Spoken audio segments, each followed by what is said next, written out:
વિછિયામાં બનેલો ઘનશ્યામ રાજપરા હત્યા કેસ દિવસે ને દિવસે વકરતો જાય છે।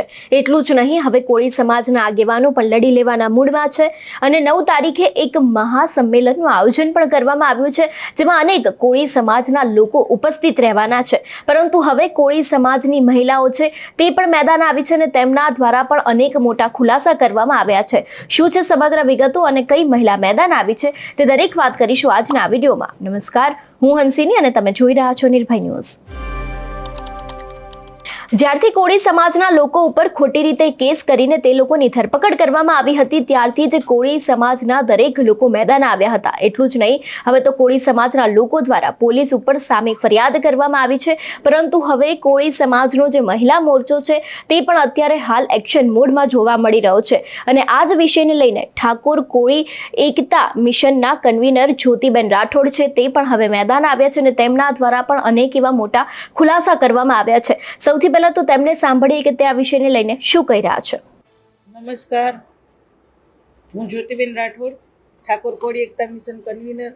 આજ સમાજના હક અને અધિકારની લડાઈ લડવા માટે વિછિયા એક મહાસંમેલનનું આયોજન કરવામાં આવ્યું છે અને એ એક સમાજના હક અને અધિકારની લડત છે અને એ લડત લડવા માટે આજ 35 થી 40% ધરાવતો જે સમાજ છે એની ઉપર જે અન્યાય થઈ રહ્યો છે, દમન થઈ રહ્યા છે, ખોટા કેસો થઈ રહ્યા છે, ખોટી રીતે જેલમાં નાખવામાં આવે છે અને એને કોઈ પણ પાછળથી સપોર્ટ પણ નથી કરતું। ખરેખર આજ અમારી સ્થિતિ એટલી બધી ખરાબ છે કે એના માટે અમારે આજ રોડ રસ્તા ઉપર આવી અમારા હક અને અધિકારની લડત લડવા માટે અમારે આજે મહાસંમેલનો કરવા પડે છે। જઈને લોકો પાસે અમારી જે આપવીતી છે સંભળાવી છે, છતાં પણ કોઈ અમારી આપવીતી સમજતું નથી। અમને કોઈ પણ રીતના અમને કોઈ ન્યાય મળતો નથી કે અમારા હક મળતા નથી। એટલા માટે આજ સમાજ ઉપર જેટલા અન્યાય થઈ રહ્યા છે, જેટલા કેસો ખોટા થઈ રહ્યા છે એ પરત ખેંચી લે અને અમારા જે હક અને અધિકાર છે એમને પરત મળે, એના માટે આજે મહાસંમેલન અમે વિછિયા ખાતે જઈ રહ્યા છીએ કરવા। તો એમાં ખરેખર આજ અમારા સમાજના લોકો છે બધા આવશે, સાથ અને સપોર્ટ આવશે અને અમારા હક અને અધિકારની જે લડત છે એ લડવા માટે અમે સક્ષમ છીએ અને ચોક્કસપણે લડશું અને અમે લડતમાં અમારી જીત થાય એવો અમારા બધાનો ખરેખર એક પ્રયાસ છે કે અમને અમારા હક અને અધિકાર મળે। આજે અમારી 40% વસ્તી ધરાવતા જે લોકો છે એ એટલી બધો ખરાબ રીતે એટલો બધો પરેશાન છે, એટલો બધી એની આપવીતી ખરાબ છે કે એની પાસે રોજગાર નથી, કોઈ ધંધા નથી। અત્યારે લોકો રોજની જે દાળીએ જાય છે એમાંથી એમનું પોતાનું ગુજરાન ચલાવે છે। આજે અમારો સમાજ એટલો બધો બેરોજગાર છે, આર્થિક રીતે પછાત છે કે લોકોના જે શિક્ષણ રીતે અમારે જે ભણવામાં આવે છે એ પણ અમે એને પ્રોવાઈડ નથી કરી શકતા અમારા છોકરાઓને કે અમારા છોકરા ભણીને આગળ જઈ શકે, કેમ કે અમારો જે સમાજ છે એ આર્થિક રીતે પછાત છે, આર્થિક રીતે નબળો છે અને એમના જે પરિવાર છે એ બધા પોતે રોજદારી કરી રોજ આખો દિવસ દાડીએ જઈ અને એનું પોતાનું ગુજરાન ચલાવતા હોય, ત્યાં ભણવાનો ખર્ચો ઉપાડી શકે એવી એમની અમારી સ્થિતિ પણ નથી।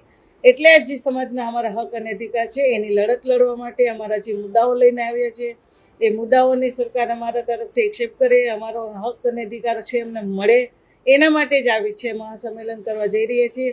અને આ જે સંમેલન છે એ શાંતિપૂર્વક થશે, અમે કોઈને તકલીફ પહોંચે એવો અમારો કોઈ પ્રયાસ નથી।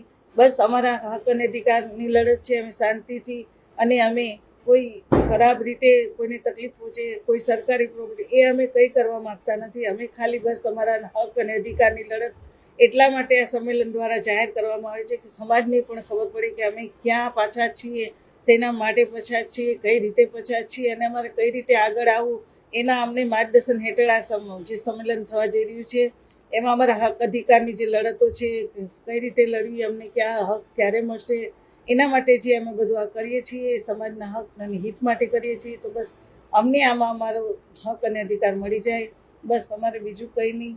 આના માટે અમે વિછિયા જઈ રહ્યા છીએ જે 9/3/2025 રોજ। તો તમે બધા પણ આવો અને અમને સાથ અને સપોર્ટ આવો, તમારા વગર અમે કંઈ પણ કરી શકીએ એમ નથી। એટલે અમને તમારી જરૂર છે તો તમે આવો। આ અમારી નહીં, આપણા બધાની લડત છે, હું નહીં પણ આપણે આ બધા એક સૂત્ર છે એ અપનાવવાનું છે અને આપણે બધા સાથે રહીને લડશું તો ચોક્કસપણે આપણે ન્યાય અને આપણા હક અધિકાર મળશે। જય માનધાતા, જય કોળી સમાજ, જય ઠાકોર સમાજ, વંદે માતરમ। જે પ્રમાણે તેમના દ્વારા ખુલાસો કરવામાં આવ્યો એ પ્રમાણે તેમના દ્વારા એવું પણ કહેવામાં આવી રહ્યું છે કે હવે કોળી સમાજના લોકો ઉપર લાગેલા કેસને પણ પાછા ખેંચવામાં આવે, કારણ કે જ્યારથી ભારતીય જનતા પાર્ટીના નેતાઓ દ્વારા પાટીદાર સમાજ ઉપર લાગેલા પાટીદાર આંદોલન વખતના કેસને પાછા ખેંચવામાં આવ્યા હતા ત્યારથી હવે કોળી સમાજમાં પણ એક નવી માંગ ઉઠી છે અને તેમના દ્વારા પણ કહેવામાં આવી રહ્યું છે કે હવે કોળી સમાજના કેસને પણ પાછા ખેંચવામાં આવે. તમારું શું માનવું છે આ વિષયને લઈને અમને કમેન્ટ કરીને ચોક્કસથી જણાવજો. તેની સાથે જ અમારી ચેનલ નિર્ભય ન્યૂઝને લાઈક, શેર અને સબસ્ક્રાઇબ કરવાનું ભૂલશો નહીં. નમસ્કાર.